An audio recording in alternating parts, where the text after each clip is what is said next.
Bismillahirrahmanirrahim. Assalamualaikum warahmatullahi wabarakatuh. Terima kasih kepada rekan-rekan media yang sudah memenuhi undangan kami. Yang memang hari ini kami sudah mengundang dalam agenda konferensi pers terkait somasi terbuka kepada Presiden RI ke-7 atas tuduhan ada orang besar di balik kasus ijazah palsu Jokowi. Dan memang hari ini di kantor SAI and Partner ada sebelumnya Bang Yani, terima kasih sudah memberikan tempat kepada tim untuk mengadakan agenda konferensi pers hari ini di Senin 4 Agustus 2025 tepat di 15.30. Baik, yang pertama yang ingin kami sampaikan bahwa kami dari tim advokasi anti kriminalisasi akademisi dan aktivis yang merupakan kuasa hukum dari Pak Roy Suryo dan kawan-kawan telah mengirimkan surat somasi pada Kamis yang lalu kepada yang terhormat Saudara Joko Widodo yang terhormat di ya, alamat yang bersangkutan di Jalan Kutai Utara RT 8 RW 7 Kelurahan Sumber Kecamatan Banjarsari Kota Solo Jawa Tengah.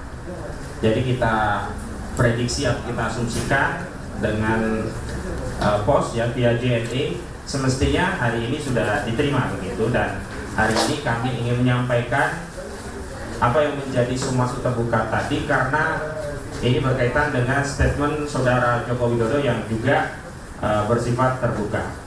Alhamdulillah di tengah-tengah kami sudah hadir dari tim advokasi yang di sebelah kanan saya adalah Koordinator Litigasi Bang Petrus Celestinus Sarjana Hukum, kemudian ada Prinsipal klien kami Pak Roy Suryo, kemudian ada juga tim advokasi kami Bang Jahmada Girsang SHMH, kemudian juga ada Dr. Herman Kadir SHMU, termasuk Sebul B, Dr. Ahmad Yani SHMH, dan Bang Mulyadi SHMA yang merupakan bagian dari tim advokasi. Kemudian di sebelah kiri saya juga ada Bang Medi Junior atau SHCLA, anggota tim dari advokasi, dan ada juga Bang Rizal Fadilah SH, meskipun sering melakukan advokasi, tapi dalam kasus ini beliau ini terlapor ya. Jadi beliau juga klien gitu ya, terlapor, tapi tidak diakui oleh Saudara Joko Widodo. Ya, melaporkan peristiwa begitu muncul 12 nama, diantaranya ada Bang Rizal Fadilah, tapi Saudara Joko Widodo tidak mengakui. Jadi siapa sih sebenarnya yang melaporkan ini ya? Kan polisi nggak mungkin dia merasa menjadi pribadi Jokowi, merasa tercemar, merasa difitnah, lalu menuliskan nama Rizal Fadilah sebagai terlapornya begitu. Kemudian ada lagi tokoh kita, aktivis yang sudah diketahui, Bang Muhammad Saididu. Kita juga akan mintakan nanti pandangannya, karena memang ini tidak ansi soal jasa palsu, tapi ini ada dampak pada perpecahan dan pembelahan anak bangsa yang sedianya sebetulnya bisa lebih mudah segera diakhiri, tapi kok masih terus ya berlanjut. Kita nanti akan dengar pandangan beliau. Kemudian ada juga Bang Bahar ya, Baharudin Zaman, itu beliau yang mengawal Pak Sunarto karena sudah jauh-jauh datang ke penyidik, justru penyidiknya tidak hadir dalam rangka untuk mengambil keterangan sebagai saksi. Nah beliau nih Bang Bahar yang mendampingi. Dan juga ada Ibu Kurnia Triroyani, statusnya terlapor. Ya, tapi terlapor advokat, jadi aneh juga. Advokat kok bisa dilaporkan? Semestinya sesuai undang-undang advokat, harusnya ya orang yang mau melaporkan advokat itu pergi ke Dewan Kehormatan Organisasi Advokat, meminta arahan, petunjuk, apakah yang akan dilaporkan itu masuk dari kategori kegiatan tugas profesi atau tidak. Kalau itu bagian dari pelaksanaan tugas profesi advokat, maka tidak bisa dibawa ke ranah pidana atau perdata, bukan main lapor. Dan ada Pak Nursan, juga Bu Soraya, bagian dari tim advokasi, juga Bu Mary Safiri dari Pak KMPRI ya, mak-mak militan ya. Baik, saya mulai saja yang sebelum ke Bang sebelum menuju pemaparan yang pertama kali dari tim litigasi ya, Bang Petrus Celestinus, saya ingin mengawali pembukaan dengan menyampaikan beberapa kerangka pemikiran hukum sebagai berikut. Yang pertama, setiap kita sebagai warga negara memiliki kedudukan yang sama di hadapan hukum. Tidak ada pembedaan apakah warga negara ini mantan pejabat atau rakyat jelata, apakah warga negara itu berstatus advokat atau mantan presiden, apakah warga negara itu orang yang punya pendidikan atau yang tidak lulus sekolah. Konstitusi kita menyatakan bahwa setiap warga negara berkesamaan kedudukannya di muka hukum, baik dalam urusan yang non pemerintah maupun pemerintahan, sehingga punya hak konstitusional yang sama.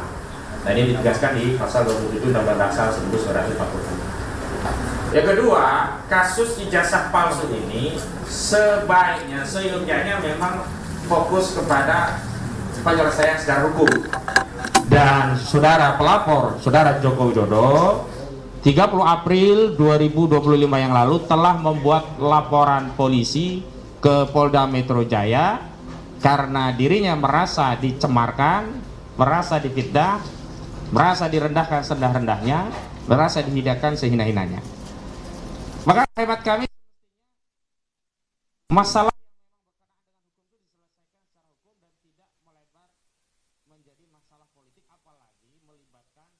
anak bangsa terbelah oleh narasi politik yang tidak sesuai dengan fakta. Nah, dalam konteks itulah kami mengkritik pernyataan saudara Joko Widodo yang menuduh klien kami dalam menjalankan hak konstitusionalnya, menjalankan kebebasan berserikat, berkumpul dan menyampaikan pendapat, termasuk berpendapat dengan keahliannya berdasarkan penelitiannya, yang kemudian pendapat itu sampai pada kesimpulan ijazah saudara Joko Widodo itu palsu, kemudian dipersoalkan secara pidana. Nah, yang menjadi persoalan adalah manakala saudara Joko Widodo menuduh, memfitnah, menyatakan bahwa ya cukup Pak, menuding, memfitnah bahwa ada orang besar di balik perjuangan klien kami yang berusaha mendudukan persoalan terkait ijazah palsu itu dengan pendekatan ilmiah. Nanti aja Pak, nggak apa-apa Pak, nggak dikasih dulu nggak apa-apa Pak ya. Nanti aja nggak apa-apa. Ya, jadi kita sebenarnya sedang berusaha membantu negara, bangsa agar bisa segera terlepas dari kemelut ijazah palsu dengan pendekatan saintifik. Dan itu dilakukan atas dasar kesadaran sebagai bagian dari warga negara yang lahir dan dibesarkan di negeri ini. Jadi sakit sekali ya perasaan klien kami, dan kami juga turut tertuduh dalam persoalan ini seolah-olah membela orang yang dikendalikan oleh orang besar dengan narasi orang besar. Sekali lagi kami ingin menegaskan bahwa harusnya segala hal yang berkaitan dengan hukum selesaikan dengan hukum, dan tidak memperluas masalah politik ini menjadi pembelahan anak bangsa yang makin melebar. Itu yang tidak kami inginkan. Dan kalau ingin menuntaskan masalah ijazah palsu ini, ya fokus dengan pembuktian, bukan dengan reuni misalnya. Karena reuni, mau sekali reuni, 2 kali reuni, bahkan 1000 kali reuni, itu tidak meningkatkan kualitas ijazah yang tadinya palsu misalnya ya, menjadi asli, nggak bisa. Ini sama dengan hadis. Hadis itu kalau sudah ada yang menyatakan dhaif, ada yang menjah, ada yang menyatakan orang yang meriwayatkan salah satu perawinya itu pendusta, maka meskipun dihadirkan 1000 hadis yang dhaif, itu bukan meningkat hadisnya menjadi sahih, justru makin parah. Itu makin mengkonfirmasi kedhaifan hadis itu. Dan hari ini kalau kita bicara tentang kesahihan sebuah dokumen ijazah, ya fokus kepada materi dokumen ijazah itu, di mana klien kami telah siap untuk terlibat meneliti kalau dikatakan sumbernya bukan langsung dari ijazah tersebut. Memang benar, pada 22 Mei 2025 yang lalu, Bareskrim Mabes Polri telah mengumumkan menghentikan penyelidikan kasus ijazah palsu yang dilaporkan oleh TPUA dengan menyatakan hasil tes laboratorium forensik Bareskrim Mabes Polri menyatakan bahwa ijazah saudara Joko Widodo ini identik gitu. Kami tidak soal kalau hasilnya adalah identik, tinggal berikan akses kepada klien kami untuk juga ikut meneliti objek yang diteliti oleh Bareskrim Sehingga nanti kalau ternyata klien kami menyatakan identik, selesai. Jika klien kami menyatakan memang beda dan makin menguatkan bahwa ijazah itu palsu, makin mengkonfirmasi bahwa ijazah itu palsu karena yang diteliti oleh Barreskrim ternyata tidak jauh beda dengan foto-foto yang selama ini sudah beredar, tidak jauh beda yang selama ini dengan dokumen yang sudah diupload di KPU, KPUD yang menjadi syarat untuk menjadi presiden dan juga kepala daerah. Jadi jangan salahkan jika hasil penelitiannya justru makin menguatkan bahwa ijazah tersebut palsu. Dan kalau nanti ada perbedaan, hasil dari Barreskrim asli, hasil dari klien kami palsu, bawa ke pengadilan, maka pengadilan yang akan memutus. Bukan seperti saat ini, dengan dihentikan di Barreskrim justru klien kami dikejar dengan pasal fitnah, pasal pencemaran, yang terakhir muncul 12 orang nama, tapi ketika nama-nama tersebut disodorkan kepada saudara Joko Widodo, dia tidak menyatakan melaporkan nama-nama tersebut, berdalih bahwa dia hanya melaporkan peristiwa, bukan orang. Padahal peristiwa pidana yang disambungkan adalah delik aduan. Mutlak harus ada pihak yang menjadi korban yang merasa tercemar, merasa terfitnah karena kekuatan menuntut secara hukum pada delik aduan, yakni pasal 310 dan 311 KUHP, itu ada pada kewenangan korban. Jika korban menyatakan tidak merasa terfitnah, tidak merasa tercemar, dan tidak menuntut terlapor, ya selesai. Polisi, jaksa tidak bisa bertindak untuk dan atas nama korban. Polisi dan jaksa hanya bisa bertindak untuk dan atas nama negara dalam kasus delik umum. Misalkan pembunuhan, melaporkan terjadi peristiwa pembunuhan, tidak tahu siapa yang membunuh, masuk akal. Lah ini melaporkan dirinya difitnah, dirinya dihinakan sehina-hinanya, direndahkan serendah-rendahnya, nama kok nggak muncul begitu loh.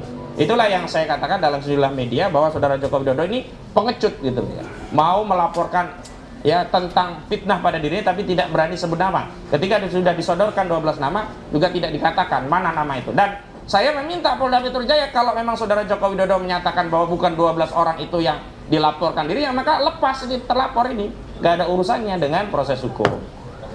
Dan karena riuhnya masalah ini jadi sempat meluas sampai seorang penyanyi ya, Iwan Fals gitu ya, itu membuat polling di akun sosmednya, saya lupa itu akunnya apa namanya, Twitter atau yang lain ya, pokoknya akun sosmednya begitu. Justru dari hasil polling yang diadakan oleh Iwan Fals, 70% itu meyakini ijazah saudara Joko Widodo palsu, bahkan 72% gitu.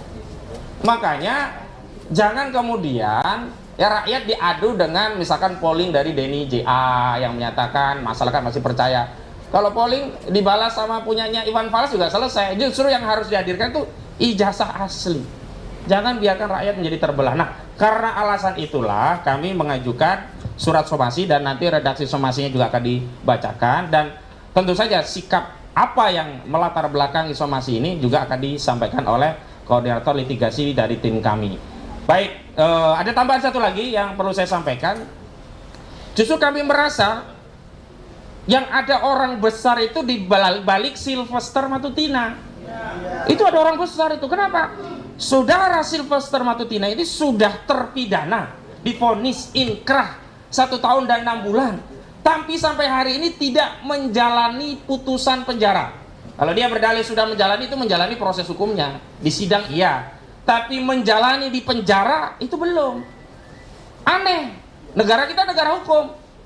Sudah vonis, sudah inkrah, kok nggak di penjara? Patut diduga ada orang besar ini. Nah, orang besar itu yang dimaksud bukan fisiknya, berarti punya pengaruh besar. Siapa yang punya pengaruh besar saat 2019? Saat Sylvester Matutina divonis dengan penjara, yang inkrah di 2019, ya saudara Joko Widodo. Orang besar itu saudara Joko Widodo saat itu menjadi presiden. Nah, sekarang kami uji apakah masih ada orang besar di belakang Sylvester Matutina. Kalau ternyata Sylvester Matutina tidak sekedar dieksekusi, berarti masih ada orang besar. Dan orang besarnya siapa? Kalau dulu Jokowi, ya sekarang saya tidak tahu. Karena itu agar tidak ada tuduhan ada orang besar, saya bersama tim sudah minta kepada Kepala Kejaksaan Negeri Jakarta Selatan selaku penuntut dan juga eksekutor kasus itu, karena diadili di Pengadilan Negeri Jakarta Selatan. Penuntutnya jaksa dari Jakarta Selatan, berarti eksekutornya dari Kejari Jakarta Selatan. Apa tuntutan kami? Eksekusi. Jangan biarkan seorang terpidana masih eksis di ruang publik dan justru menebarkan fitnah ancaman kepada klien kami. Ini sudah kami kirim ya suratnya ke Kejari. Tapi hari ini kita tetap fokus kepada somasi yang kita layangkan kepada Saudara Joko Widodo di Kamis yang lalu, dan ini buktinya dari JNE sudah kita kirim. Bukan hakul yakin ya, ghalabatul dzon ya, dugaan kuat kami, surat itu sudah diterima oleh Saudara Joko Widodo. Demikian, dan untuk pemaparan pertama kami persilakan Bang Petrus Celestino selaku koordinator tim litigasi untuk menyampaikan paparannya. Silakan Bang. Terima kasih, selamat sore. Assalamualaikum warahmatullahi wabarakatuh. Nah, jadi situasi politik kita sekarang ini makin panas. Walaupun mungkin sebagian orang dengan diterbitkannya amnesti dan abolisi kemarin, mungkin sebagian orang merasa itu suasananya sudah sejuk. Tapi bagi kelompok masyarakat yang selama ini mengadvokasi apa yang disebut pemakzulan, mengadvokasi apa yang disebut dengan dugaan ijazah palsu Jokowi, persoalan ini masih panas. Persoalan ini belum selesai. Bahkan Jokowi sendiri dari waktu ke waktu terus memainkan manuver untuk membuat suasana ini semakin gaduh.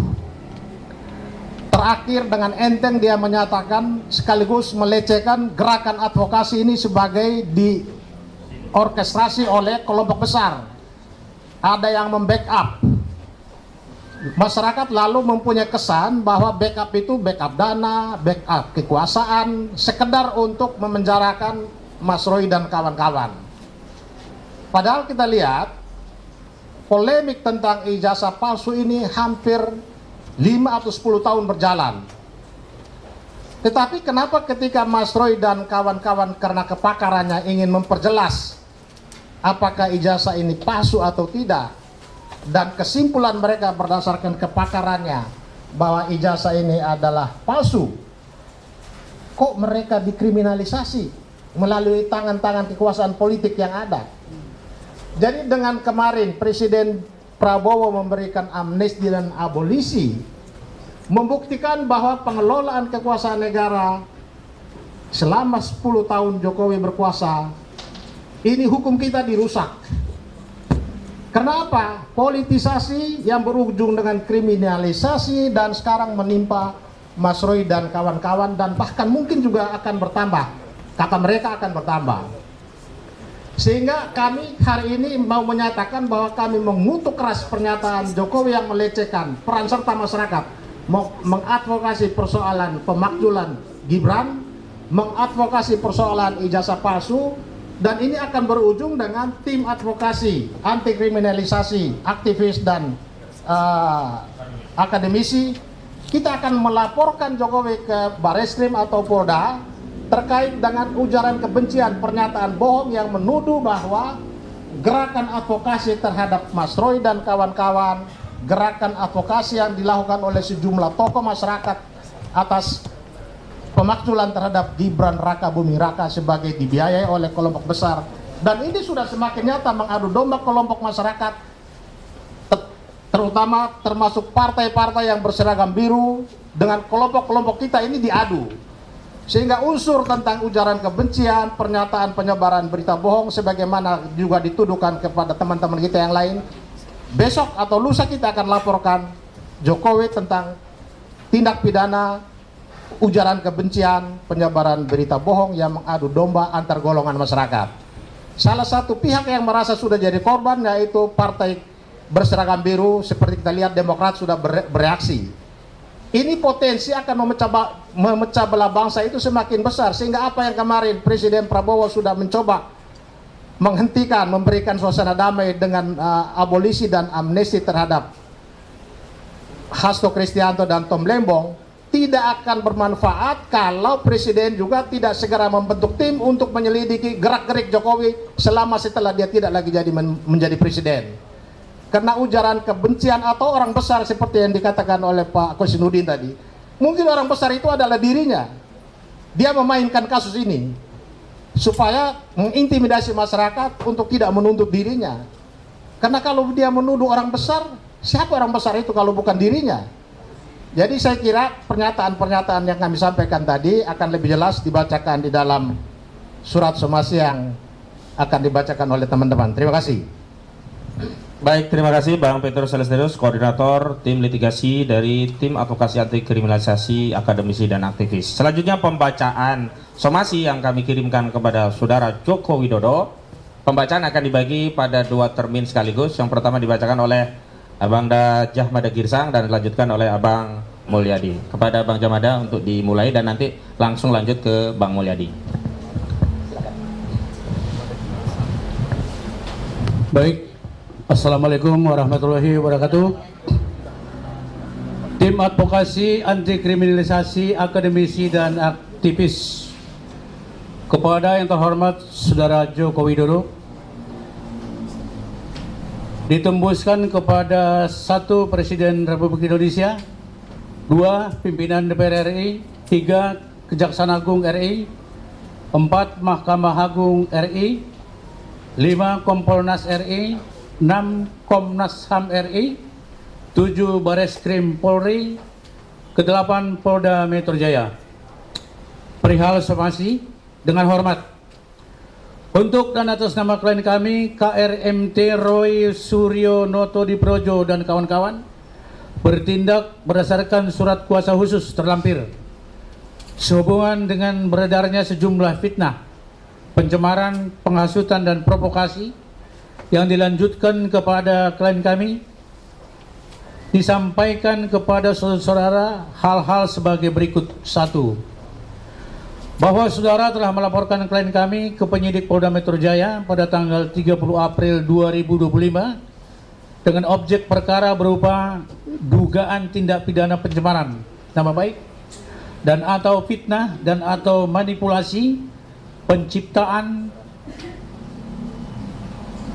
perubahan, pengrusakan informasi elektronik yang dianggap seolah-olah data yang otentik dan atau mengubah, mengurangi, melakukan transmisi, merusak, memindahkan, menyembunyikan suatu informasi elektronik milik orang lain dan atau pencemaran nama baik dalam bentuk informasi elektronik dan atau mendistribusikan atau mentransmisikan informasi elektronik yang sifatnya menghasut, mengajak atau mempengaruhi orang lain yang menimbulkan rasa kebencian atau permusuhan terhadap individu sebagaimana dimaksud pasal 310 KUHP dan atau pasal 311 KUHP dan atau pasal 35 Junto pasal 51 ayat 1 Undang-Undang 11 tahun 2008 tentang informasi dan transaksi elektronik dan atau pasal 32 ayat 1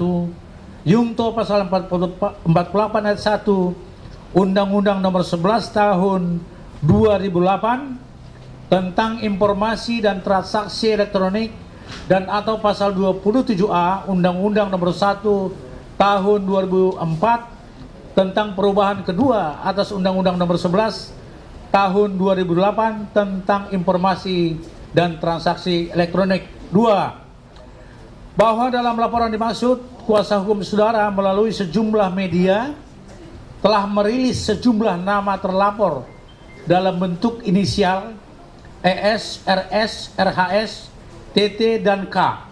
Selanjutnya, sejumlah pendukung saudara baik Fredrik Damanik, Waketum Projo, Andi Aswan, Jokowi Mania atau Joman, Sylvester Matutina, Solidaritas Merah Putih atau Solmed, hingga Ade Darmawan, Pradi Bersatu, tanpa punya rasa malu dan tidak menghormati azas praduga tidak bersalah, presumption of innocent, mengumbar nama-nama secara terbuka di hadapan publik terhadap Roy Suryo, Rismon Hasiholan Sianipar, Rizal Padilla, Kurnia Tri Royani, dan kawan-kawan. Padahal saat ini kami diundang untuk memberikan klarifikasi. Penyidik tidak pernah menyebutkan nama dan atau inisial terlapor tersebut. Penyidik Polda Metro Jaya hanya menjelaskan bahwa terlapor masih dalam penyelidikan. 3. Bahwa pada akhirnya pada tanggal 14 Juli 2025 di Reskrimum Polda Metro Jaya telah mengirim surat pemberitahuan dimulainya penyidikan dalam kurung SPDP yang ditujukan kepada Kejaksaan Tinggi DKI Jakarta, yang tembusannya ditujukan pula kepada klien kami selaku terlapor melalui surat pemberitahuan dimulainya penyidikan buka kurung SPDP tersebut diperoleh informasi: A. Pelapor Insinyur Haji Joko Widodo, 2. Andi Kurniawan, 3. Lecumanan, 4. Maret Samuel Sweken. Terlapor 1. Egy Sujana, 2. HM Rijal Padilla Sarjana Hukum, 3. Kurnia Triowani, 4. Rustam Effendi, 5.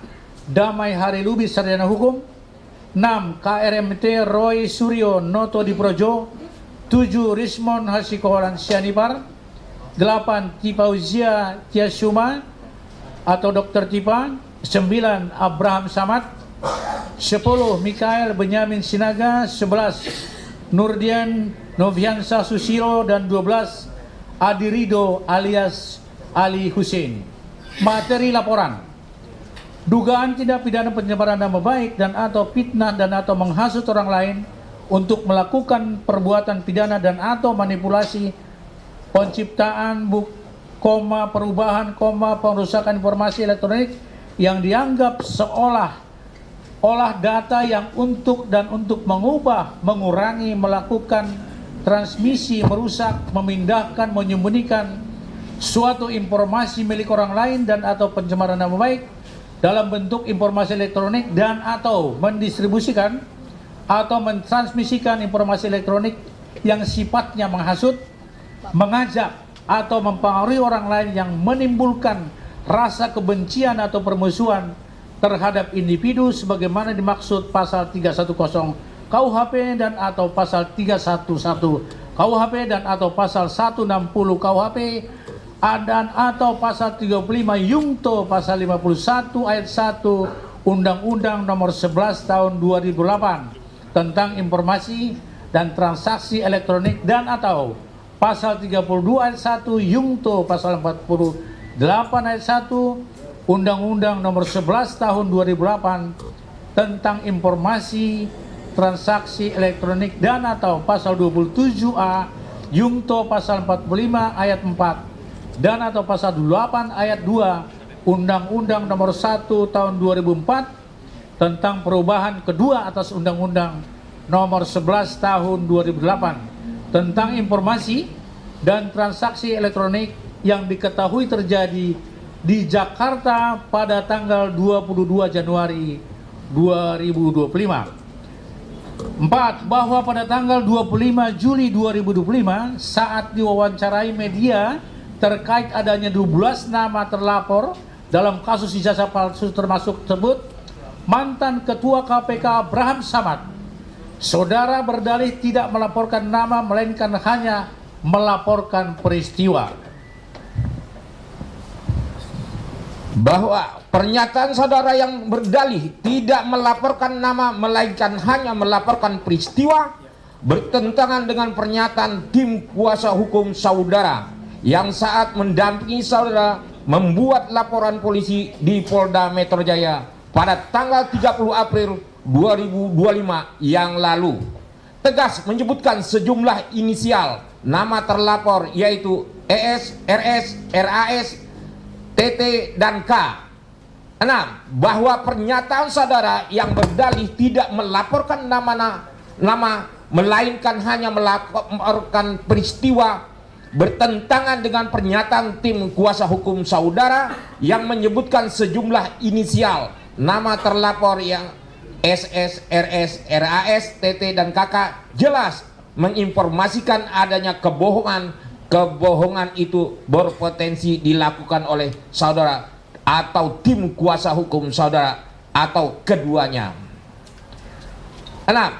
7. Bahwa jika saudara konsisten tidak melaporkan nama sebagaimana dilaporkan dugaan pencemaran dan fitnah yang saudara laporkan karena saudara merasa dihina sehina-hinanya, direndahkan serendah-rendahnya karena ijazah saudara dikatakan palsu, maka 12 nama yang disebutkan di atas tadi saudara laporkan.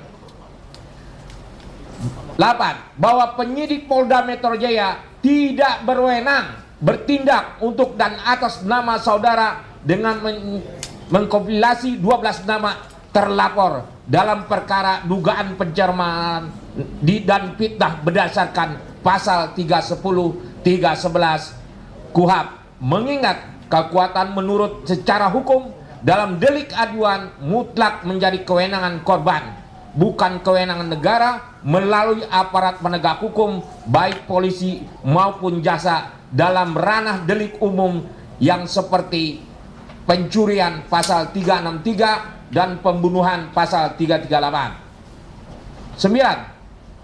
Bahwa sejatinya saudara kami duga memiliki niat jahat mensrea dengan membuat laporan dugaan pencemaran dan fitnah dengan menyeludupkan ketentuan pasal 35 dan 32 ITE. Dua pasal dimaksud masing-masing ancamannya 12 tahun penjara dan 8 tahun penjara. Melalui penyeludupan hukum dua pasal dengan pasal 35 dan 32 ITE, penyidik berdasarkan kewenangan dan KUHP dapat melakukan penahanan terhadap tersangka karena ancamannya pidananya lebih dari 5 tahun. 10. Bahwa belakangan para pendukung saudara Fredrik Damanik, Waketum Projo, Andi Azwan, Joman, Silvester Matutina, Solidaritas Merah Putih, hingga Adik Darmawan, Luksumanan, Pradi Bersatu begitu ofensifnya dan sangat agresif menyerang pribadi klien kami. Bahkan saudara Luksumanan tampak risih dan malu menyampaikan motif pembuatan laporan polisi untuk tujuan memenjarakan klien kami. Bahwa saudara tampak merujuk data menunjuk pribadi yang spesifik, mengedarkan fitnah, memperjuangkan konstitusional.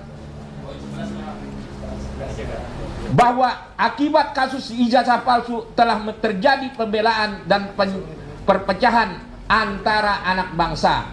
Saudara tidak berusaha melarai perseruan dan dengan segera menunjuk ijazah saudara miliki. Akan tetapi saudara malah menikmati menjadi isu sebagai objek kapitalisasi publik politik untuk kepentingan pribadi saudara. 12. Bahwa saudara tanpa merujuk dan menunjuk pribadi yang spesifik mengedarkan fitnah dan perjuangan konstitusional klien kami dalam mengungkap kebenaran tentang ijazah palsu dengan mengatakan ada orang besar di balik perjuangan klien kami. Tuduhan dan fitnah yang saudara katakan sangat menyakitkan karena sama saja saudara telah mengatakan kepada klien kami sebagai pion politik yang dikendalikan oleh orang besar. 13. Bahwa kami perlu tegaskan ulang kepada saudara bahwa klien kami berjuang secara konstitusional berdasarkan ketentuan pasal 28 Undang-Undang Dasar 1945. Klien kami memiliki rasa kebangsaan dan kenegaraan sebagai bagian dari bangsa dan negara ini melalui perjuangan mengungkapkan kasus ijazah palsu untuk membersihkan legasi sejarah bangsa dan negara Indonesia dari nota hitam kelam akibat pernah dipimpin presiden 2 periode berijazah palsu. Berdasarkan uraian sebagaimana kami kemukakan di atas, kami meminta saudara mencabut mempertanya pernyataan Anda orang besar di balik perjuangan klien kami, sekaligus meminta maaf secara terbuka di hadapan publik. Apabila saudara tidak mencabut pernyataan dan segera meminta maaf secara terbuka di hadapan publik, maka kami akan mempertimbangkan untuk mengambil upaya hukum balik secara perdata maupun pidana. Saya ulangi kembali, apabila saudara tidak mencabut pernyataan dan segera meminta maaf secara terbuka di hadapan publik, maka kami akan mempertimbangkan untuk mengambil upaya hukum baik secara perdata maupun pidana. Demikian somasi dari tim advokasi anti kriminalisasi akademisi dan aktivis. Assalamualaikum warahmatullahi wabarakatuh. Baik, itu poin yang sudah disampaikan. Memang ada satu frasa yang terlewat tadi, yakni di poin 7, yang pada pokoknya bahwa jika saudara Joko Widodo tidak melaporkan 12 nama yang di saat ini sudah menjadi terlapor, maka 12 nama ini ya demi hukum harus dikeluarkan dari status terlapor karena delik aduan berdasarkan pasal 310 KUHP dan pasal 311 KUHP terkait pencemaran dan fitnah tidak memiliki kekuatan hukum penuntutan jika ternyata saudara Jokowi yang mengaku sebagai korban pencemaran dan fitnah tidak melaporkan 12 nama tersebut. Itu yang tadi sedikit tertinggal. Singkatnya ya sudah, kalau memang tidak gentle, tidak melaporkan 12 nama, ya sudah, 12 nama ini tidak bisa diproses secara hukum. Begitu. Jadi jangan buang badan melaporkan peristiwa, akhirnya ada 12 nama tidak diakui, padahal deliknya delik aduan. Selanjutnya adalah pandangan dari klien prinsipal kami yang hari ini sudah hadir. Yang pertama dari Pak Roy Suryo. Kepada Pak Roy Suryo dipersilakan. Terima kasih. Assalamualaikum warahmatullahi wabarakatuh. Terima kasih sebesar-besarnya untuk para kuasa hukum kami, terutama koordinator tim litigasi Pak Petrus Celestinus dan koordinator tim non litigasi Pak Ahmad Kosinudin, dan rekan-rekan sekalian dan juga sahabat-sahabat yang statusnya sama dengan saya selaku terlapor. Alhamdulillah pada kesempatan yang sangat baik ini saya sekaligus juga melaporkan bahwa kami bertiga pada awalnya, yaitu RRT ya, Rismon Hasio Lansianipar, kemudian Roy Suryo dan Tifausia Tiasuma, ini sekaligus menjawab tantangan bahwa kami itu yang tadi seperti dikatakan Pak Ahmad Kosinudin didukung atau ada politik yang di belakang kami. Sama sekali kami jawab tidak ya. Dan bahkan izin saya mintakan juga doa restu dari seluruh hadirin dan seluruh media yang ada di ruangan ini. Insya Allah kami bertiga akan memberi kado yang sangat indah pada peringatan 80 tahun usia kemerdekaan Indonesia pada tanggal 17 Agustus 2025 yang akan datang, yaitu sebuah white paper, sebuah buku ilmiah yang bertuliskan ijazah palsu Jokowi. Buku ini sepanjang 500 halaman. Alhamdulillah sedang kami tulis dan sudah hampir mencapai 70 sekian persen. Bang Respon menuliskan soal detailnya. Saya menuliskan mulai dari prakata, mulai dari kisah ijazah palsu ini pertama kali dugaan masyarakat, kemudian penjelasan soal Declaration of Human Rights, penjelasan soal Undang-Undang Dasar 45, penjelasan soal Undang-Undang Keterbukaan Informasi Publik nomor 14 tahun 2008, penjelasan Undang-Undang ITE nomor 11 2008, 19 2016, nomor 1 tahun 2024, dan juga termasuk penjelasan soal undang-undang yang lain dan undang-undang khususnya. Dr. Dr. Rismon akan menuliskan detail soal analisis teknis yang jauh lebih detail. Misalnya soal analisis red, green, blue, soal lintasan cap, kemudian image comparison, face recognition, dan lain sebagainya. Kemudian Dr. Tifa menuliskan dari sisi behavioral neuroscience-nya. Semua itu akan menjadi satu buku yang insya Allah itu akan terbit dalam 2 versi, akan terbit secara cetak analog dan juga akan terbit secara digital, dan sedang kami mohonkan nomor ISSN-nya, ya, ISBN-nya. Dan insya Allah juga itu akan diterbitkan secara internasional oleh Pak Kris Komari selaku koordinator dari FDI, Forum Diaspora Indonesia, dan akan diedarkan ke 25 negara di seluruh dunia. Jadi kami bertanggung jawab penuh atas buku itu, dan kami juga menantang kalau buku ilmiah jawab dengan ilmiah. Jadi misalnya mereka menjawab, oh ya tahun KKN-nya tadinya 83 berubah 85. Nah itu jawaban ilmiah dari mereka misalnya. Oh ya gitar listrik bisa dimainkan di desa tanpa listrik misalnya. Nah itu jawaban dari mereka misalnya begitu. Ya jadi kami dan itu akan menjadi kado cantik pada peringatan hari Minggu tanggal 17 Agustus. Sehari sudahnya, insya Allah Pak Kosinudin, Pak Petrus, dan teman-teman lain, saya akan mohon izin untuk juga mendeklarasikan bersama sahabat-sahabat Purnawirawan dari Ngayogyakarta Hadiningrat, dari Jogja, bahwa akan ada statement, akan ada sabda dari kota Yogyakarta pada tanggal 18 Agustus tahun 2025. Jadi izin saya saya Minggu masih di, Senin saya udah akan ke Jogja.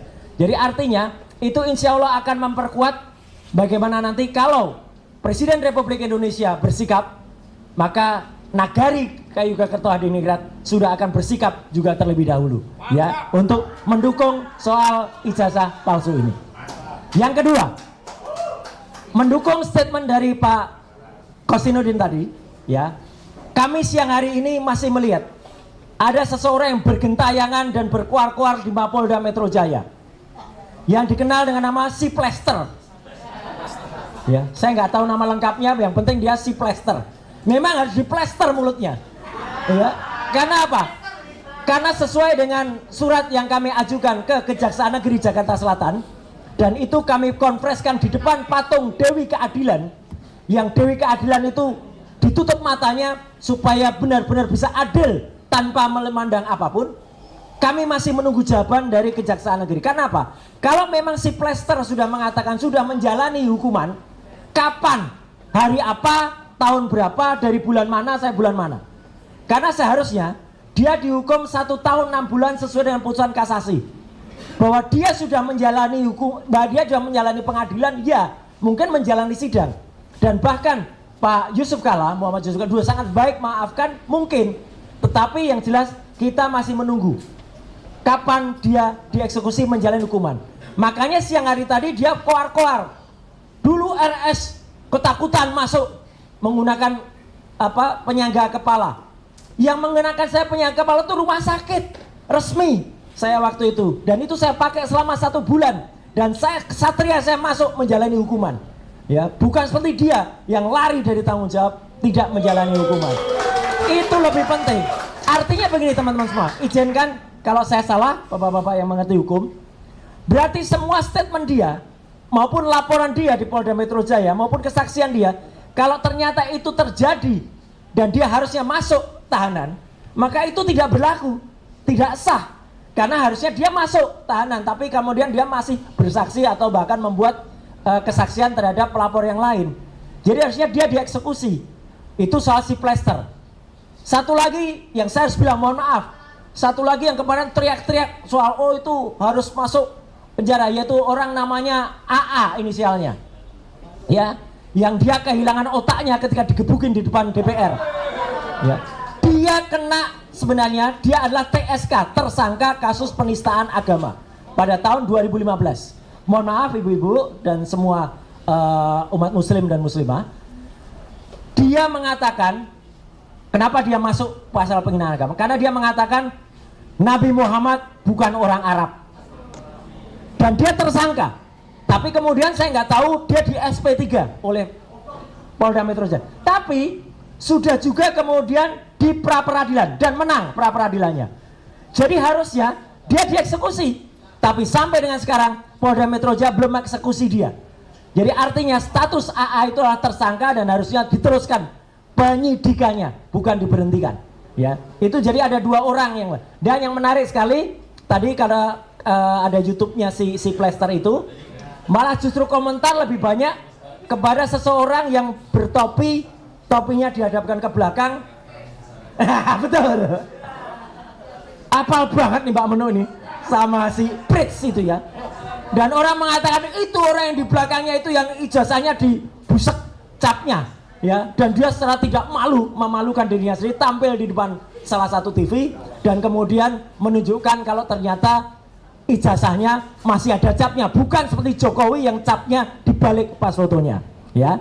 Nah, jadi sekali lagi saya tegaskan untuk teman-teman media yang ada di sini, saya patuh dan taat dengan kesepakatan bersama. Jadi insya Allah sore hari ini saya juga akan live di TV tanpa si Plester, ya, gitu. Dan pada hari Rabu yang akan datang itu akan ada acara. Pak Kosinudin tahu persis sejarahnya. Harusnya acara itu mengulas tentang si Plester, Tapi kami tegas, kami tidak akan hadir kalau masih ada si Plester yang belum menjalani hukuman.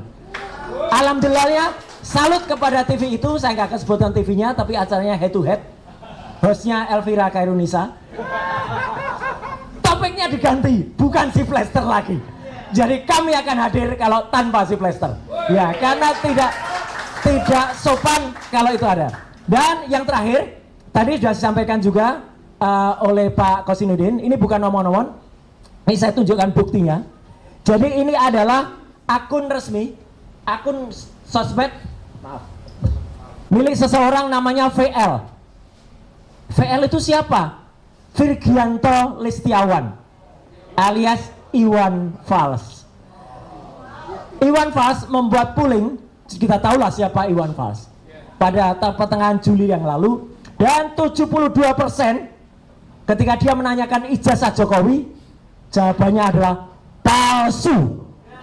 Jadi terima kasih Mas Iwan Fals bersama grupnya, ya, hanya 14% yang mengatakan asli.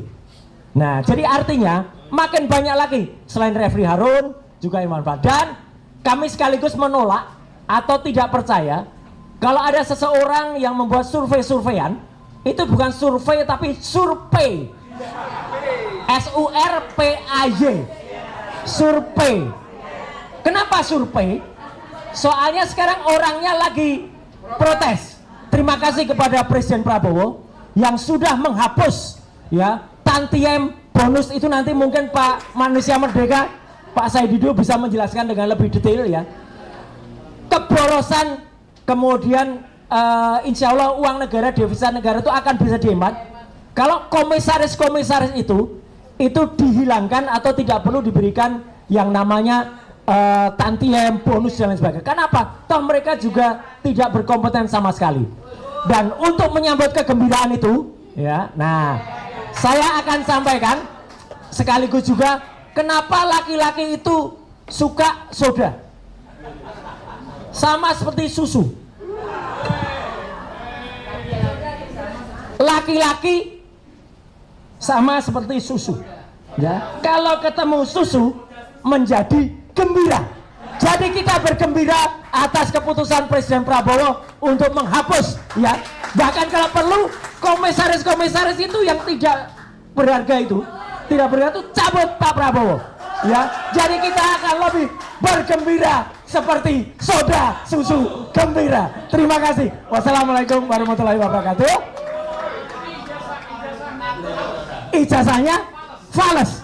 Izin, saya mungkin harus meninggalkan tempat karena harus lari ke tempat yang lain. Iya, silakan. Oke, ya nanti ya. Karena nanti biasa di intercept nanti muncul hal-hal yang nggak enak, nanti jadi perkara. Baik, itu dari Pak Roy Suryo. Tapi sebelum ke Pak Said Didu, ada satu lagi yang memang menjadi terlapor. Dan selamat jalan Pak Roy, makasih.